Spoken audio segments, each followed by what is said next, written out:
গর্ভবতী মহিলারা অবশ্যই এই 8টি আমল করবেন।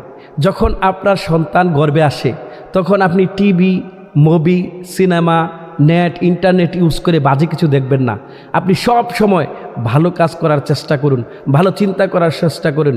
যেমন মায়ের রেহাম যে জায়গায় সন্তানটা থাকবে, ওই মা যদি ভালো চিন্তা করে সন্তানের ভিতরেও এটার প্রভাব পড়বে এবং ভালো চিন্তা করবে। এজন্য চেষ্টা করবেন অবশ্যই এই আমলগুলো করার জন্য।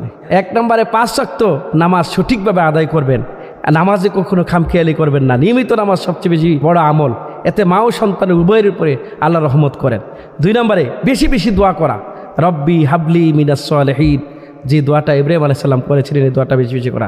3 নম্বরে ইস্তিগফার পড়া, যেমন আস্তাগফিরুল্লাহ আস্তাগফিরুল্লাহ আস্তাগফিরুল্লাহ, এতে গুনাহ মাফ হয় এবং রিজিক ও বরকত বৃদ্ধি পায়।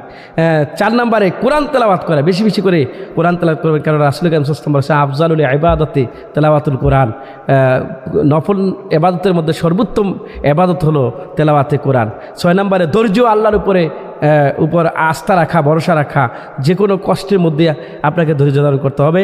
7 নম্বরে ভালো কথা ও পরিবেশ বজায় রাখা, সুন্দর সুন্দর কথা বলবেন, সুন্দর সুন্দর চিন্তা করবেন, এগুলো আপনার সন্তানের উপরে এফেক্ট করবে।